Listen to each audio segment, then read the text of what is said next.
எடப்பாடியை தாண்டி ஒரு மெகா கூட்டணி விஜய்க்கு இருக்குல்ல. விஜயும் ஒரு ஆப்ஷன் தானே தவிர விஜய பிரியாரிட்டியா யாரும் வைக்கல. முதன்மை சக்தியோட எந்தெந்த சக்தி எல்லாம் சேரும் நினைக்கிறீங்க? நீங்க முதன்மை சக்தின்னா எடப்பாடி கிட்ட உங்க ஆட்கள் கொடி காட்டினால அடுத்த நாளே நீங்க அதை அடிச்சிருக்கோம். அப்ப அதுல நாடகம் போடக்கூடாது. நாங்க தான் முதன்மை சக்தி. நாங்க முதன்மை சக்தி எப்படி அழிஞ்சு கொண்டு இருக்கக்கூடிய பலகீனமாய் கொண்டிருக்கக்கூடிய ஒரு சக்திகிட்ட போய் நம்ம கேடர்ஸ் வந்து கொடி காட்டலாமான்னு அத்தனை பேரையும் கட்சியை விட்டு நீக்கி இருக்கணும். அவங்கதான் கொடி காட்டினாங்கன்னு எதுவும் ஆதாரம் இல்லையே. அவருக்கு என்ன சிக்கல்னா, படத்துல பராசக்தி படம் 2வது நாள் ரிலீஸ் ஆகுது. இது அவர் எதிர்பார்க்கல. இன்டர்நேஷனல் மார்க்கெட் எல்லாமே போட்டு பார்த்தா ரஜினிக்கு அடுத்த லெவல்ல அவர் இருக்கிறாருங்கிறது உண்மை. இந்த பொசிஷன்ல இருக்கிறவருக்கு சோலோ ரிலீஸ் ஆகிட்டு ஜனநாயகம் வந்திருக்கும்னா 10 நாள் நல்ல வசூல் வந்திருக்கும். அப்ப ஜனநாயகன் பேச போற அரசியலும் பராசக்தி பேச போற அரசியலுமே ஒரு பெரிய கிளாஷா இருக்குன்னு பார்க்கலாமா இந்த தேர்தலுக்கு முன்னாடி? பராசக்தி பேசக்கூடிய அரசியலுக்குள்ள சீமான் உள்ள நுழைவார். சிவகார்த்தியனை வந்து விஜயோட கம்பேர் பண்ணி ரொம்ப இழிவா பலரும் பேசுறாங்க. சிவகார்த்தியன் இளங்கன், விஜய் குலை தள்ளிய வாழை. நான் முதல் நாள் எக்ஸ்ட்ராடினரியா விஜய்க்கு இருக்குங்கிற ஒத்துக்கிறேன். 2வது நாள் விஜய் படத்துக்கு புக்கிங்கும் 2வது நாள் ஜனநாயக புக்கிங்கும் பெரிய வித்தியாசம் இருக்காது. ஒருவேளையில பராசக்திக்கு அதிகம் இருந்தாலும் ஆச்சரியப்படுறதுக்கு இல்ல. இந்த சைடு ஜனநாயகன் எம்ஜிஆர் மாதிரி சாட்டை உடையவர் இருக்கிறதும், இந்த பக்கம் சிவாஜி கலைஞருடைய பராசக்தியா சிவகார்த்திகேயன் இருக்கிறதும் ஒரு பெரிய கிளாஷா அதை பார்க்கலாம். அது எம்ஜிஆர் சிவாஜியா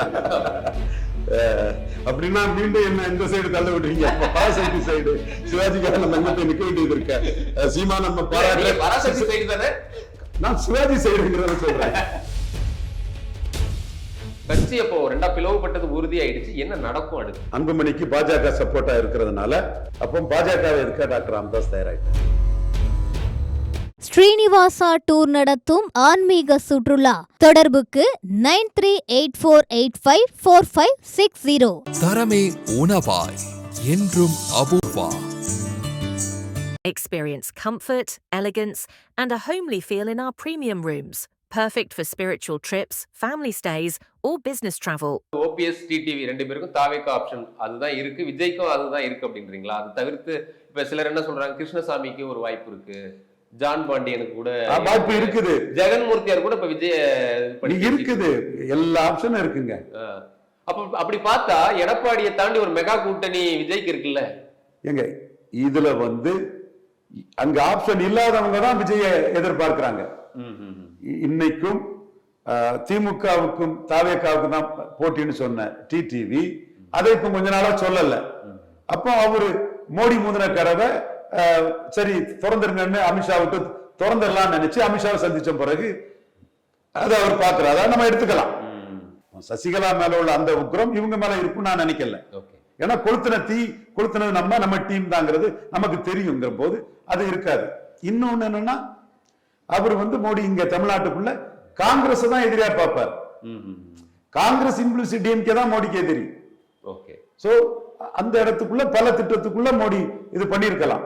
இப்ப அவங்க அமித்ஷாவை பார்த்த பிறகு ஓபிஎஸ் வந்து தொண்டர்கள் விருப்பத்துக்கு இணங்க எடப்பாடி பேர சொல்றதுக்கே கஷ்டம்ட்டாப்ல.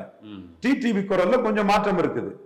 அப்போ இவர் விஜயும் ஒரு ஆப்ஷன் தானே தவிர விஜய பிரியாரிட்டியா யாரும் வைக்கல. பிரேமலதா அம்மையார் வந்து டிஎம்கே ஒரு ஆப்ஷன், ஏடிஎம்கே ஒரு ஆப்ஷன், அவ்வளவுதான். விஜய வந்து அவங்க என்ன சொல்லிட்டாங்கன்னா, அவர் விஜயகாந்துக்கு மேலையா கீழையா விஜயகாந்தாங்கிறது 26 ரிசல்ட் வந்தாதான் தெரியும்ட்டாங்க. அப்போ பல நிரூபிக்காதவருக்கு ஓட்டு இல்லைங்கிறத பிரேமலதா அம்மையார் தெளிவா சொல்றாங்க. ஜான் பாண்டியன் சில அரகுல அரசியல்வாதிகளுக்கு மண்டையில உடைச்ச மாதிரி உடைக்கக்கூடிய அளவுக்கு நெத்தி அடியா பல நிரூபிக்காதவருக்கு ஓட்டு இல்ல, பலத்தை நிரூபிக்கட்டுன்னு சொல்றாரு. திருநாக்கரசு எல்லாத்துக்கும் பாடத்தை படிச்சு கொடுத்துட்டாரு. அப்போ இந்த இடத்துக்குள்ள வேற வழி இல்லாதவங்க தான் பல நிரூபிக்காத விஜய நம்பி கூட்டணிக்கு போவாங்க.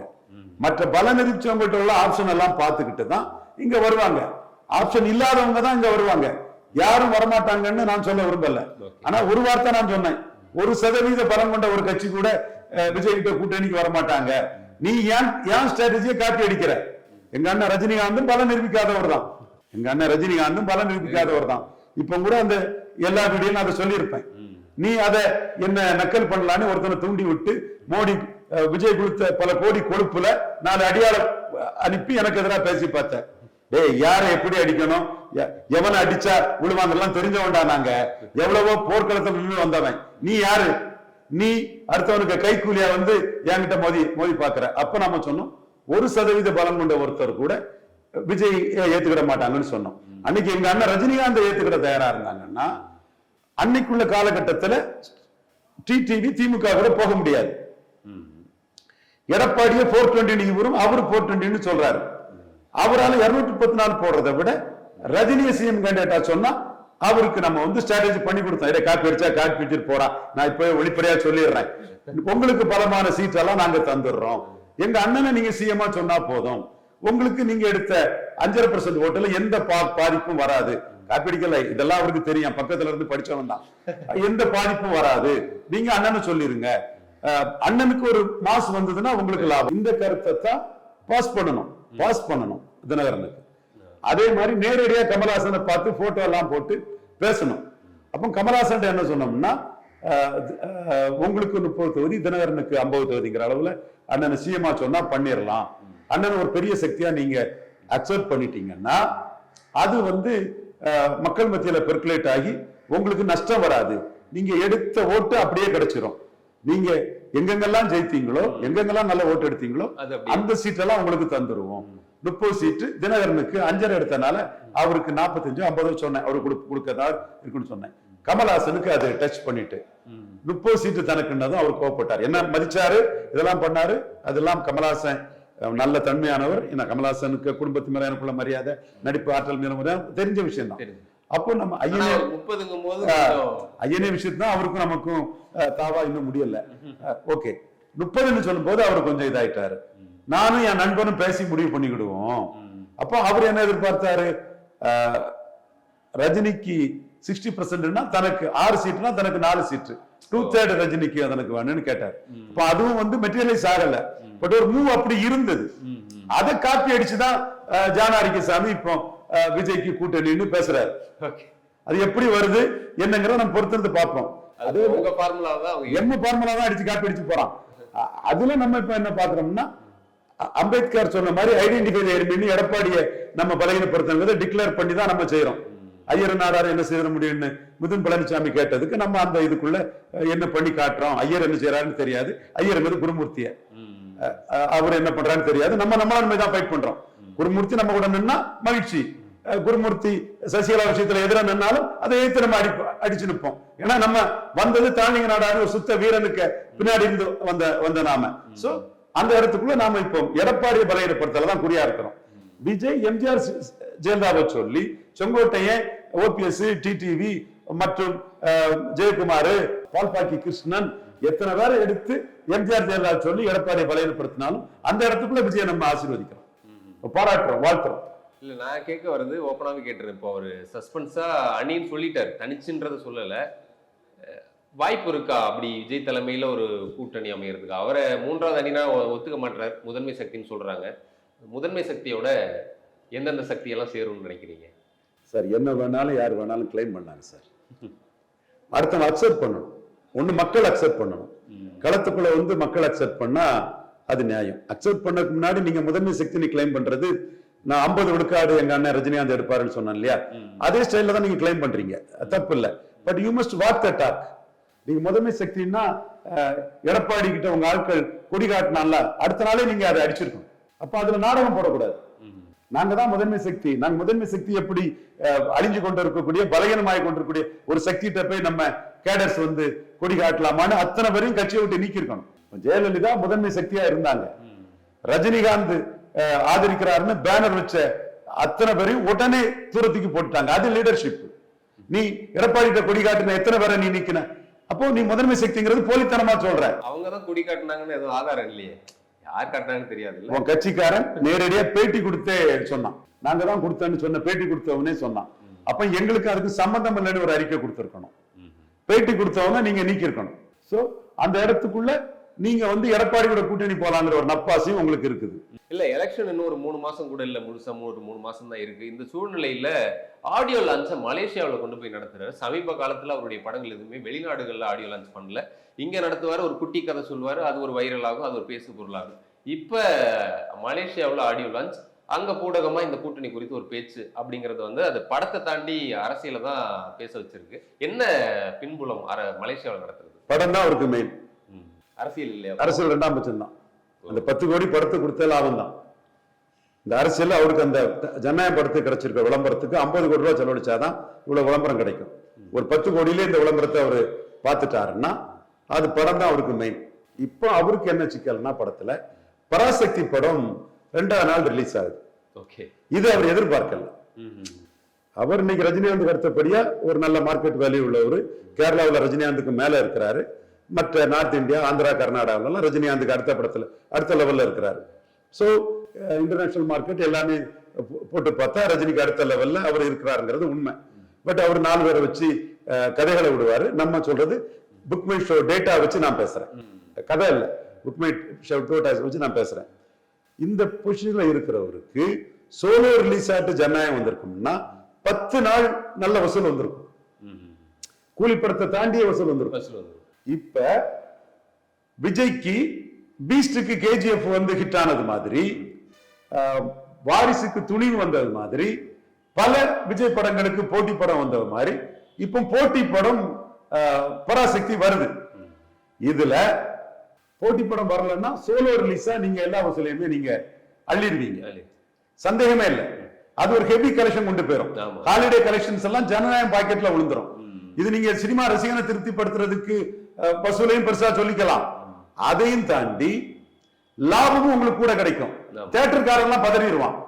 ஜனநாயகம் நான் அந்த தியேட்டர்ல போடலன்னா அந்த 10 நாளா அவன் தியேட்டருக்கு வருமானம் இல்லை. அவன் ஜனநாயகத்தை போடுறதுக்கு வழக்கமா நான் கொடுக்க ஷேரை விட 10% ஜனநாயகத்துக்கு கொடுக்குறேன். என் படத்தை சாமி, என் தியேட்டருக்கு உன் படத்தை கொடு சாமி, எனக்கு வழக்கமா நான் வாங்கக்கூடிய பெர்சன்டேஜை விட 10% உனக்கு அதிகம் ஏத்தி தாரம் சாமின்னு அவன் கொடுத்து ஜனநாயகத்தின வாங்குவான். சோ சோலோ ரிலீஸோட மெரிட் இது. நீ சோலோ ரிலீஸ் ஆட்டு greatest of all time, greatest of all time சிவகார்த்தியனே சேலஞ்ச் பண்ணிட்டாப்லையே. ஓகே, கிரேட்டஸ்ட் ஆஃப் ஆல் டைம்னு நீ வந்து போது ஐ எம் லேட்டஸ்ட் சிவகார்த்தியை சேலஞ்ச் பண்றாப்லையே. குலதெய்வ வாழ விஜய இளங்கன்று சிவகார்த்தியை லேட்டஸ்ட் சேலஞ்ச் பண்றாப்ல. அப்போ நீங்க கிரேட்டஸ்ட் ஆஃப் ஆல் டைமுக்கு தியேட்டர்காரங்கிட்ட நீங்க வச்சதுதான் ரேட்டு. அவனுக்கு 10 நாள் greatest of all time release பண்ணலாம். வேற படம் இல்ல, தியேட்டர்ல பார்க்கிங் கலெக்ஷன் இல்ல, கேண்டீன் வசூல் இல்ல, தியேட்டர் வசூல்லையும் இல்ல, கரண்ட் பில் அவன் நஷ்டப்பட்டு கட்டி ஆகணும். ஸ்டாஃபுக்குள்ள சம்பளம் அவனுக்கு நஷ்டம். அப்போ உங்களுக்கு அவன் நீங்க greatest of all time solo release வந்தா அது டிஸ்ட்ரிபியூட்டர் மார்க்கெட். தியேட்டர்காரன் உங்கள்ட்ட வந்து கெஞ்சுவான். கிளாஷ்ல வந்ததுன்னா தியேட்டர்காரன் மார்க்கெட். அவன் வச்சதுதான் வகை. அவங்கிட்ட சிவகார்த்தியன் படம் எங்க உங்களுக்கு வந்து ஹாலிடேஸ் எந்த படம் போட்டாலும் ஃபுல் ஆகுங்க. அவங்க எவ்வளவு தராங்க? 30%. நான் பிடிங்க, நாங்க 45% தரோம். அவர் படமும் ஃபுல் ஆகும், எங்க படம் ஃபுல் ஆகும். அவர் படம் டக்குனு ஃபுல் ஆகும், எங்க படம் ஒரு அரை மணி நேரம் கழிச்சு ஃபுல் ஆகும். உங்களுக்கு நாங்க அவர் 2 ரூபா தாராருன்னா நாங்க 3 ரூபா தாரோம். நாங்க 2 லட்சம் ரூபாய் வாடகை தாராருன்னா நாங்க ஒரு நாளைக்கு 3 லட்சம் ரூபாய் வாடகை தாரோம். எங்க படத்தை போடுங்க. அப்ப 10 நாளும் தியேட்டர் ஓனருக்கு 10 லட்சம் ரூபாய் அதிகம் வருது இல்ல. எந்த படம் போட்டாலும் ஆல்மோஸ்ட் ஃபுல்லா போயிடும். இந்த சனி ஞாயிறு ஃபுல் ஆயிரும். அதுக்கப்புறம் பொங்கல் ஹாலிடேஸ் ஒரு 5 நாள் இருக்கு. சனி ஞாயிறு பொங்கல் ஹாலிடேஸ், இதெல்லாம் ஹாலிடேஸ் வந்து ஒரு 7 நாள் கணக்கு பாருங்க. இந்த 7 நாளும் ஒவ்வொரு தியேட்டர்காரனுக்கும் சிவகார்த்தியன் படம் போடுறதுல கூடுதல் லாபம். அவன் தியேட்டருக்கு உள்ள ரெண்ட ஜாஸ்தி ஏத்தி கொடுப்பான். இப்ப நீங்க வந்து ஹாலிடே வசூல ஷேர் பண்ண சிவகார்த்தியன் வந்துட்டான். இப்ப நீங்க வாரிசு துணி மாதிரி ஆயிட்டு, பீஸ்ட் KGF மாதிரி ஆயிட்டு, Leo solo release, greatest of all time solo release. அப்ப உங்களுக்கு சோலோ ரிலீஸ் வேணும்னா சிவகார்த்தியன் படம் உங்களுக்கு போட்டியா வராமல் இருக்கணும்னா 9ஆம் தேதியை தாண்டி பொங்கலுக்கு மேல விடுங்க. சிவகார்த்தியன் போட்டிக்கு வர மாட்டான். உங்க கூட போட்டிக்கு வரல. ஹாலிடே வசூல அள்ளி தனக்கு சாதாரண நாள்ல ரிலீஸ் பண்ணா கிடைக்கிறத விட 1.5 மடங்கு 2 மடங்கு வசூல் வரணும்னு வியாபாரத்துக்கு வரான். நீங்க பண்ற விஷயம் நடந்து வியாபாரம், கலைதான், கலை சேவை தான். அதை தாண்டி வியாபாரம். இந்த வியாபார நுணுக்கத்தை தெரியாம அல்லது தெரிஞ்சோ. இன்னொரு பக்கம் விஜய் வந்து இந்த இப்போ காஞ்சிபுரத்துல அவர் போய் சந்திச்சதா இருக்கட்டும், அடுத்து பாண்டிச்சேரி, அப்புறம் ஈரோடு, இது எல்லாமே வந்து அரசியல் பிரச்சாரம் தாண்டி தன்னுடைய படத்துக்கான ப்ரமோஷனாவும் பண்ணிட்டு இருக்காங்க. தமிழிசே பண்ணி கொடுக்காங்களா ஜனநாயகம் ஜனநாயகம் விஜய் ரசிகை மாதிரி பேசிட்டு இருக்காங்களா? மோடிக்கு லாயலிஸ்டா விஜய் ரசிகான்னு தெரியலையே. தமிழிசை மேல ஜனநாயகம் ஜனநாயகம் அந்த படத்துக்கு கொடுக்குறாங்க. நாம தெளிவா இருக்கிறோம். என்ன இருந்தாலும் இந்த நாட்டுக்காக தியாகம் பண்ண ஒரு நேர்மையான அதிகாரி, தீவிரவாதிகள் இந்த தேச துரோகிகளுக்கு அஞ்சாம நேர்மையா நின்று தன் உயிரை நீர்த்த ஒரு தியாகி ஐயா தாஸ் ஐயாவுக்கு மகன் ஜெயிக்கு நாம நினைக்கிறோம். இதை பிஜேபியோட மற்றவன் பேச மாட்டான். ஏன்னா நம்ம தாலிய நாடாத்தோண்ட எந்த காலத்திலையும் அவர் அறிவியப்படி உயிருக்கு பயப்படாம உன் கருத்தை சொல்லணுங்கிற இதுல அவர் பாதையில பயணிக்கக்கூடியவன். அது மட்டும் இல்ல, வன்முறை எண்ணமோ வன்முறை சிந்தவனு சுழியும் இல்லாதவன். மற்ற பாஜகக்காரன் அதை சொல்ல மாட்டான். சோ இது புரிஞ்சு விடணும். நாம அரசியல்ங்கிறது வந்து சிவகார்த்தியன் படம் இந்திய எதிர்ப்பு. அதுல இந்திய எதிர்ப்பு பற்றி நம்ம சொன்னேன். பெருந்தலைவர் காமராஜருக்கு எதிராக 2 upper caste prime minister comment பண்ணக்கூடிய அளவுக்கு இருந்த ஒரு காமராஜருக்கு எதிராக அப்போ ஒருத்தர் தான், சாஸ்திரி மட்டும்தான். அதுக்கப்புறம் தான் இந்திரா காந்தி. அவருக்கு எதிராக ஒரு காங்கிரஸ்ல உள்ள இன்னொரு சக்தி அதை இது பண்ணிச்சுங்கிற கருத்துக்களும் சொல்லிச்சு. அதெல்லாம் இது பராசக்தியில சொல்ல போறது இல்லை. அவங்க வந்து அந்த இந்தி போர், திமுக வெற்றி, அது சம்பந்தமான ஒரு பிக்சரா பண்ணுவாங்க. அந்த பெரிய டைரக்டர் சுதா பொங்காரா அவங்க சூரரை போட்டு இறுதி சுற்று அதெல்லாம் பண்ணவங்க. அவங்க ஷைன் பண்ணிட்டாப்லன்னா, வினோத் விழுந்துட்டாப்லன்னா சிவகார்த்தி ஆறிடுவாப்ல. அதான் இன்னொரு பக்கம் இதெல்லாம் கண்டிஷன் தான். இது வந்து மீண்டும் சொல்றேன், விஜய்க்கு 60% தான் சிவகார்த்தியன். பட் வினோத் விழுந்து சுதா கங்கோரா ஏறிட்டாங்கன்னா ஹாலிடேக்கு பிறகும் இது பராசக்தி நிற்கும். ரேட்டுல விற்பனையில ஜனநாயகம் தான் பெரிய படம். ஆனா வினோத் விழுந்து சுதா பொங்காரா ஷைன் பண்ணிட்டாங்கன்னா இந்த படம் ஏறி போறதுக்கும் வாய்ப்பு உண்டு. அது சிவகார்த்தியன் வச்சு நீங்க வழக்கமா சொல்ற 2 படம் அஜித் விஜய் கிளாஷ் மாதிரியோ இல்ல ஏற்கனவே வந்த கேஜிஎஃப் பீஸ்ட் மாதிரியான கிளாஷ் மாதிரியோ இல்லாம சிவகார்த்திகேயன் விஜய் அப்படின்ற கிளாஷ் ஏற்கனவே அந்த கிரேட்டஸ்ட் ஆஃப் தி ஆல் டைம்ல துப்பாக்கி எல்லாம் கொடுத்தாரு சிவகார்த்திகேயனுக்கு. அந்த இதெல்லாம் பார்த்தோம். இப்ப அவர் கூட மோதுறதை தாண்டி ஜனநாயகன் ஒரு முழுக்க அரசியல் படமா பண்ணியிருக்காங்க. அவர் தேர்தலுக்கு முன்னாடி வர ஒரு படமா இருக்கு. பல அரசியல் கருத்துக்களை அதில் பார்க்கலான்றது இருக்கு. ஜனநாயகன் டைட்டிலே வச்சிருக்காங்க.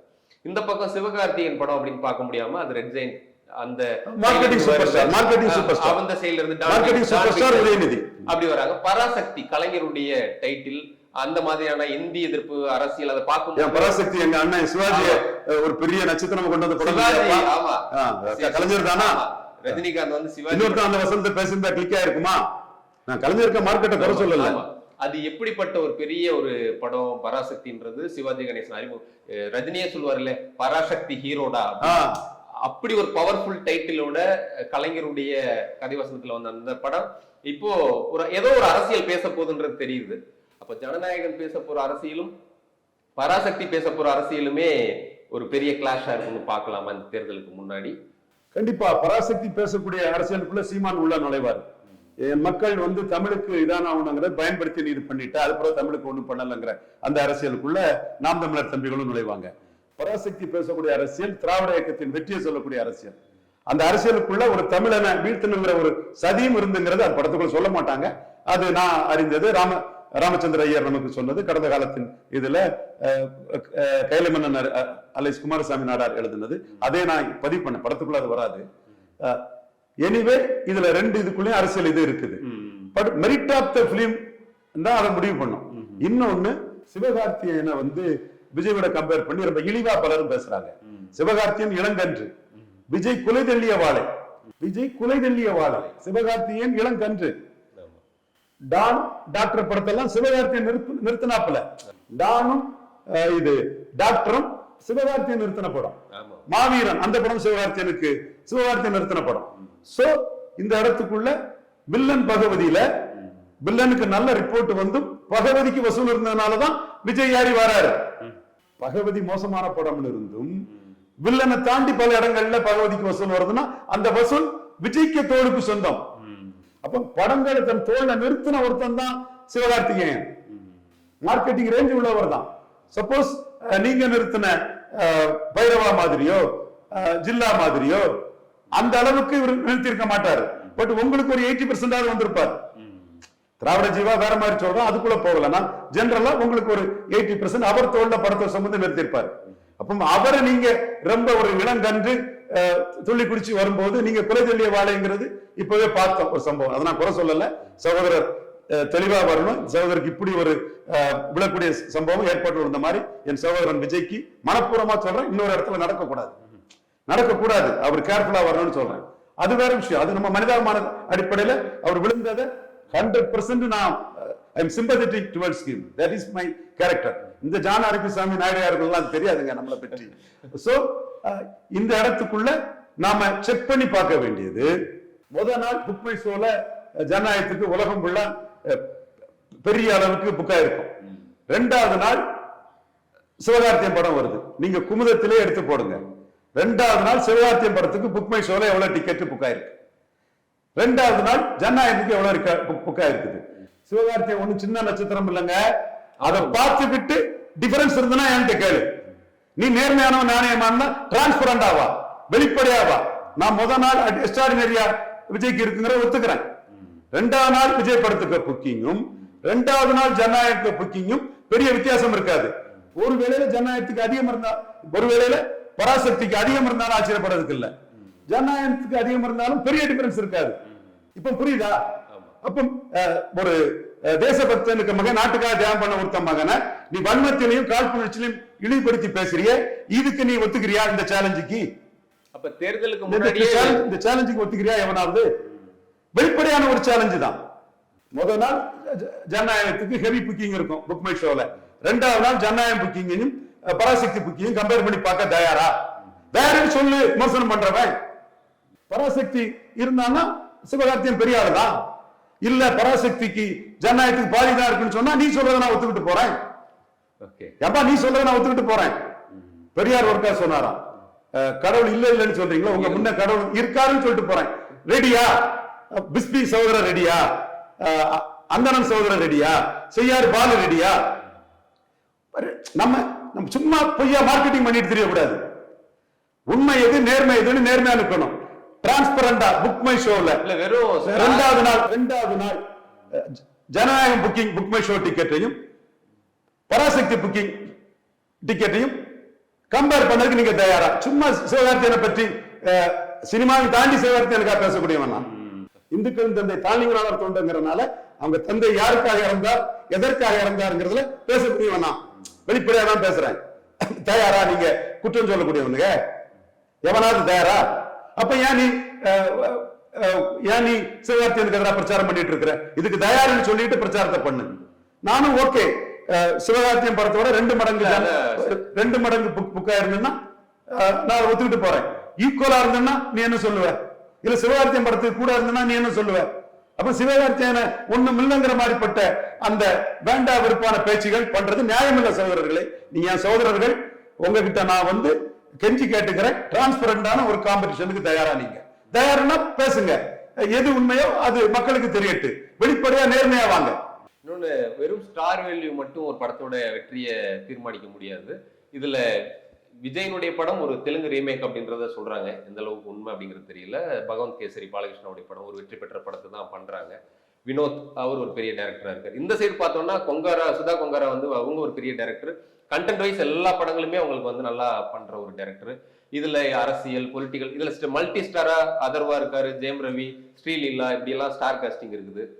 ஸோ ஒரு படம் வரதுக்கு முன்னாடி ஒரு டஃப் காம்படிஷன் விஜயோட ஜனநாயகனுக்கு இருக்கிறத பார்க்கலாமா? இந்த சைடு ஜனநாயகன் எம்ஜிஆர் மாதிரி சாட்டையோட இவர் இருக்கிறதும், இந்த பக்கம் சிவாஜி கலைஞருடைய பராசக்தியா சிவகார்த்திகேயன் இருக்கிறதும் ஒரு பெரிய கிளாஷா அதை பார்க்கலாம். அது எம்ஜிஆர் சிவாஜியா அப்படின்னா மீண்டும் என்ன இந்த சைடு தள்ள விட்டுறீங்க? பராசக்தி சைடு சிவாஜிக்காக நம்ம எங்க போய் நிக்க வேண்டியது இருக்க? சீமா நம்ம பராசக்தி சைடு தானே, நான் சிவாஜி சைடுங்கிறத சொல்றேன். சிவகார்த்தியின் சைடு சிவாஜி, இந்த சிவாஜி சைடு. கலைஞருக்கு நம்ம எதிர் இல்ல, சிவாஜி எங்க அண்ணன், அது வேற விஷயம். இது நீங்க எம்ஜிஆர் சிவாஜி சொல்ல போதும், அரசியலையும் சீமா நடிச்சுட்டாரு. எம்ஜிஆர் மலையாளி, மேனன் ஜாதிவாரி கணக்கெடுப்பு நடந்ததுன்னா மேனனுக்கு எண்ணிக்கை என்னன்னு தெரிஞ்சோம்னு முத்தரையர், யாதவர், செங்குந்தர், விஸ்வகர்மா, அகமுடையார், உடையார் போன்ற பல தமிழ் சமூகங்களோட அரசியல் எழுச்சி எம்ஜிஆர் காலி பண்ணிட்டாரு. பன்னார் நாவிதர் குயோர் போன்ற பரவலா வாழக்கூடிய சமூகங்களின் எழுச்சி எம்ஜிஆர் காலி பண்ணிட்டாரு. மலையாளி மேனன் தமிழனுக்கு அநீதி பண்ணாருன்னு ஜாதிவாரி கணக்கெடுப்பு நடக்கும் போது விஜய இவரு அன்புமணிய டாக்டர் ராமதாச எல்லாத்தையும் காலி பண்ணி எம்ஜிஆர் அடிச்சு சீமான் ஏறார். பார்ச்சூன் ஃபேவர்ஸ் தி பிரேவ். பார்ச்சூன் ஃபேவர்ஸ் தி பிரேவ். சோ விஜய் அரசியல்ல விஜய் ஊண்டுகோல் எம்ஜிஆர் தேர்தல்ங்கிற ஊண்டுகோலை எடுத்துட்டு வராரு. சீமான் ஜெயலலிதா வீரப்பன் கொள்ளக்காரனா கருணாநிதி ஜெயலலிதாக்கு என்ன பேரு, நீ வீரப்பன் என்கொன்ற எடப்பாடியில நீ எங்க அம்மா பண்ணான்னு இப்போ பேசி ஓட்டு வாங்கிடுவான்னு எடப்பாடிக்கு சேலஞ்ச் பண்றாரு. சோ இந்த எம்ஜிஆர் சிவாஜி வரும்போதுதான் இதை சொன்னேன். அது மாதிரி வரும்போதே என் இனத்தின் மிகப்பெரிய கலைப்பெருமை சிவாஜின்னு சிவாஜி பிறந்தநாள் கூட்டத்தை போட்டுதான் களத்துக்குள்ள வந்தவர். எம்ஜிஆர் சொல்லி வந்தவர் இல்ல சீமான். சோ இந்த இடத்துக்குள்ள எம்ஜிஆர் அங்க இருந்தவள் அப்படியெல்லாம் ஒண்ணும் இல்ல. சிவகார்த்தியனும் எம்ஜிஆர் போடுவாரு, சிவாஜியை போடுவாரு, விஜய போடுவாரு, கமலாசனை போடுவாரு, ரஜினிகாந்த போடுவாரு. எல்லாம் அதுக்கும் ஒரு பொதுவானவர் தான் சிவகார்த்தியன். சிவகார்த்தியனை அப்படி முத்திர குத்தாண்டான். அப்புறம் இந்து முஸ்லிம் கிறிஸ்தவர் குழந்தைகள் எல்லாருக்குமே பொதுவானவர் தான். அதுல எந்த மாற்றம். எலெக்ஷனுக்கு முன்னாடி ஒரு சுவாரஸ்யமான போட்டி சினிமாவிலையும் பார்க்கலாம். கண்டிப்பா இருக்குது. தாவேகா கட்சி தலைவர் விஜய்க்கும் அது விஜய் ஷோல்டர்ல தாங்குற படம். என்ன வசூல் வந்தாலும் விஜய்க்கு தான். நீங்க லியோ வசூல் விஜய் பிளஸ் லோகேஷ் கனகராஜ், என் கூலி வசூல ரஜினி பிளஸ் லோகேஷ் கனகராஜ். இது என்ன வசூல் வந்தாலும் விஜய்க்கு தான். வெற்றிய தோல்வியோ விஜய்க்கு தான். இங்க சுதா கொங்காரா ஷைன் பண்ணிட்டாங்கன்னா இளங்கன்று கொலை சொல்லிய வாழையை வீழ்த்தியதுங்கிற வரலாறு சொல்லிடும். சிவகார்த்தியா அல்ல, சுதா கொங்காரா தான். பட் அவங்க ஷைன் பண்ணிட்டாங்கன்னா அல்டிமேட்டா கிரெடிட் வந்து சிவகார்த்தியனுக்கு வந்துடும். சோ இப்படி ஒரு இக்கட்டுல பலமான விஜய் அவரை விட ஒரு 60% பலம் கொண்ட சிவகார்த்தியன் கிட்ட லாக் ஆகி நிற்கிறாரு. ஹாலிடே கலெக்ஷன்ஸ் வினோத் ஷைன் பண்றாரா, சுதா கொங்காரா ஷைன் பண்றாரா, இது எல்லாமே இதுக்குள்ள பின்னி பிணைஞ்சி வருது. நான் விஜய் எந்த இடத்துக்குள்ளயும் குறைச்சு மதிப்பிடல. முதல் நாள் புக் மை ஷோல விஜய்க்கு எக்ஸ்ட்ராடினரியா இருக்கு. நீங்க சிவகார்த்தியனை குறைச்சு மதிப்பிட்டுறாதீங்கன்னு தான் சொல்றீங்க. அதைத்தான் நான் அடிக்கிறேன். டேய், அவன் நாட்டுக்காக தியாகம் பண்ணுவதுக்கு மகன்டா, உனக்கெல்லாம் அவனை பற்றி பேசுறதுக்கு தகுதி கிடையாது. அப்படியே நீ பேசினா ரெண்டாவது நாள் புக் மை ஷோ இதுக்கு சேலஞ்சுக்கு வா. நீ சேலஞ்சுக்கு வந்துட்டு பேசு. Yes challenge book my show ரெண்டாவது நாள் யாருக்கு அதிக டிக்கெட் பாத்துருவோம், சனிக்கிழமை டிக்கெட் பாத்துருவோம் சொல்லிக்கிட்டு சிவகார்த்தியனை நீ நியாயமானவனா விமர்சனம் பண்ணு, நான் ஏத்துக்கிறேன். நீ சொன்னது கரெக்டா வந்துன்னா ஒத்துக்கிட்டு போறேன், நான் சொன்னது கரெக்டா வந்துன்னா தப்பு நீ ஒத்துக்கிட்டு போ. ராமதாஸ் அவர்களுடைய பாமக தரப்புல பொதுக்குழு செயற்குழு சேலம்ல நடந்துச்சு. இதுல ஸ்ரீகாந்தி அவர்கள் இன்னைக்கு பேச்சு, அதுதான் எல்லாருமே பேசக்கூடிய ஒரு பேசுபொருளாம ரொம்ப அவங்களுடைய தம்பியை வந்து அட்டாக் பண்ணி பேசியிருக்காங்க. ஸ்ரீகாந்தி மட்டும் இல்லாம சுகுந்தன் பேசியிருக்காரு. கட்சி அப்போ ரெண்டா பிளவுபட்டது உறுதியாயிடுச்சு. என்ன நடக்கும் அடுத்து? உறுதியாயிட்டு இதுல காம்ப்ரமைஸ்க்கு வழி இல்லை. அன்புமணிக்கு பாஜக சப்போர்ட்டா இருக்கிறதுனால அப்போ பாஜக எதுக்க டாக்டர் ராமதாஸ் தயாராயிட்டார். குருமூர்த்தி காம்ப்ரமைஸ் அவர் ஏத்துக்கல. ஒரு பாஜகவை எதிர்த்துட்டாருங்கிறதுக்காக அன்புமணி ரொம்ப கவனமா பார்க்க வேண்டிய ஒரு விஷயம். எடப்பாடி எதுக்கல. சீட் ஷேரிங் எடப்பாடி முடிவு பண்ணா அப்ப எடப்பாடி ஆப்ஷனை அன்புமணியை செக் பண்ணதுக்கு இவர் ஓபன் பண்ணுவார். ஆக்சுவலா விக்கிரவாண்டியில களத்தை விட்டு ஓடிய கோலை நாய்கள் ஈரோடு கிழக்குல சீமான் அடிச்சார்ல, எடப்பாடிய என்டிஏ விஜய களத்தை விட்டு ஓடிய கோலை நாய்கள் விஜய் அடிச்சதுனால்தான் விஜய்க்கு தூக்கமே இல்லை. Sleepless night. பதறிட்டு போய் கடைசியா வந்து நாம் இலவசத்தை பற்றி நான் சொன்னதை அப்படி சொல்றாங்க இப்படி சொல்றாங்கலாம் சொல்லிக்கிட்டு திரும்ப களத்திலே இல்லாதவர்கள் சீமான அடிச்சாப்புல. அருந்ததியர் மக்கள் வந்திருந்தாங்க, சீமான அடிச்சதுனால அவங்க கைத்தட்டுனாங்க. ஸ்டாலினுக்கு எதிராக அருந்ததியர் மக்கள் கைத்தட்டல. இதுவும் தான் தினகரனும் ஓபிஎஸும் பார்க்கணும். விஜய்க்கு ஓட் டிரான்ஸ்பர் கெப்பாசிட்டி ஏமாந்துடாதீங்கப்பா, அதை நீங்க பார்க்க வேண்டிய விஷயமும் அதுல இருக்குது. இந்த புள்ளிக்குள்ள சீமான் எடப்பாடிய ஈரோடு கிழக்குல அடிக்கிறாரு. ஆனா எடப்பாடி சீமானுக்கு பயந்து விக்கிரவாண்டியில வராம இருக்கல. ஈரோடு கிழக்குல சீமானுக்கு பயந்துதான் எடப்பாடி வராம இருந்தாரு. நியூஸ் சேனல்ல டிபேட் வச்சுக்கலாமா? நான் ஆதாரத்தை சொல்றேன். முந்தைய ஈரோடு கிழக்கு உள்ளாட்சி தேர்தல் நிலைமை எப்படி இருந்து அதுக்கு எப்படி இருந்துன்னு நான் ஆதாரம் சொல்றேன். இந்த இந்தியா டுடே மணி மாதிரியோ ரங்கராஜ் பாண்டே மாதிரியோ கடந்த காலத்தை மறைச்சிட்டு பேசக்கூடிய கிடையாது ரவீந்திரன் துரைசாமி. வா, அது உண்மையா நேர்மையானு பாத்துருவோம். ஆனா நீங்க வந்து விக்கிரவாண்டியில ஓடுனது டாக்டரையாவுக்கு பயந்துதான், அன்புமணிக்கு பயந்துதான். ரெண்டு பேருக்கும் கொடுத்துருவோம். ரெண்டு பேரும் பிரிஞ்சுட்டாங்கனால ரெண்டு பேரும் கொடுத்துருவோம்.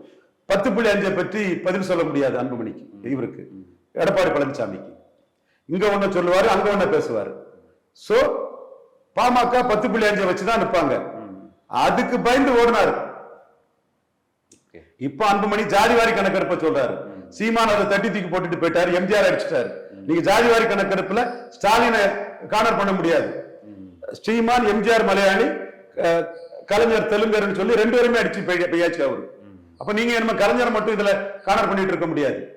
சோ சீமான் எடப்பாடி வெள்ளாள கவுண்டர்னால தமிழர் அடிக்காண்டாம், வெள்ளாள கவுண்டரை வச்சுதான் எடப்பாடியை பலவீனப்படுத்தணும். இளம் வெள்ளாள கவுண்டர், இளம் பெண் வெள்ளாள கவுண்டர், ஏழை வெள்ளாள கவுண்டரை விட்டு எடப்பாடி வெள்ளாள கவுண்டர் எல்லாம் பணம் முதலைங்க, நாட்டை கொள்ளையடிக்க விடுவீங்க, இது நாட்டுக்காக வந்த இளங்கன்றுகள்னு பண்ணணுங்கிறதுக்காக அவரு எடப்பாடி அடிச்சா வெள்ளாள கவுண்டர்களை இது பண்ணுங்க. மலையாளி எம்ஜிஆர் அவர் அடிச்சுட்டு போயிட்டார் ஜாதிவாரி கணக்கெடுப்புல. அப்போ இப்ப நீங்க ஜாதிவாரி கணக்கெடுப்ப அன்புமணி சொன்னா அது நமக்கு போன பட்டாசு, அது சொதப்பல். எல்லாத்தையும் தாண்டி அவர் அடிச்சுட்டு போயிட்டாரு சீமான். அப்ப நீங்க எடுக்க வேண்டியது வேற யாரும் எடுக்க முடியாத 10.5 தனி ஒதுக்கீடு அல்லது 15 கேளுங்க. வன்னியருக்கு தனி ஒதுக்கீடு நீங்க எடப்பாடியில நின்னாதான் நீங்க எடப்பாடி பழனிசாமி உங்களை கண்டு பயப்படுவார். பாஜகவுக்கு எடப்பாடி பேசுறாரு, நம்ம 2ஆம் கட்ட தலைவர் எல்லாம் கூட்டணிக்கு விரும்புறாருன்னு சொன்னா லாஸ்ட் மினிட் எதிர்காலத்துல தனக்கு அன்புமணி எதிரியா வந்துடலாம். மீண்டும் இந்த பகுதியில ஒரு அசைக்க முடியாத சக்தியா அன்புமணி வந்துடலாம். ராமதாசும் காந்தியும் வரமாட்டாங்க. அவங்களுக்கு கொஞ்சம் சீட்டு கொடுத்து அவங்களை அட்ஜஸ்ட் பண்ணிக்கிட்டு